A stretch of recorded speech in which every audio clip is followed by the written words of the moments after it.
Udeležil sem se sej 136 občinskih svetov, kjer smo se vedno znova vračali na izhodišče najprej, ali pokrajina sploh da ali ne, če da, zakaj da, v kakšni obliki, s kakšno razmejitvijo, s kakšnimi pristojnostmi, koliko bo to stalo in koliko zakonov bo treba spremeniti in v kolikšnem času smo to sposobni opraviti.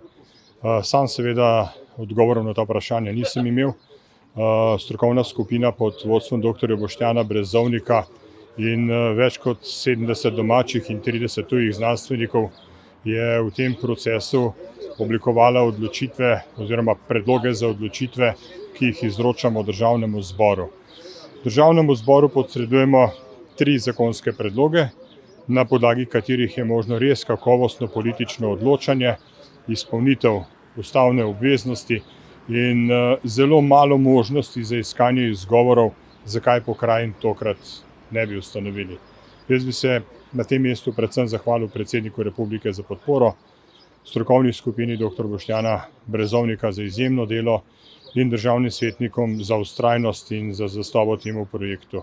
Moja vloga tu ni bila tako velika, bil sem pač koordinator in tisti, ki je zadeve pospeševal takrat, ko so se ustavljale.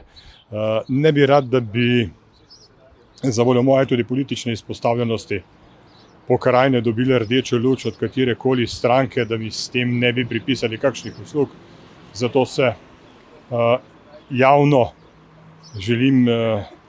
želim povedati, da to ni moj projekt, da nobena politična stranka ni prav z ničemer sodelovala pri tem projektu, da je to delo državnih svetnic in svetnikov in znanstvenikov in da res ni vzroka, da bi zaradi političnih razlogov procesa tokrat ne pripeljali do konca.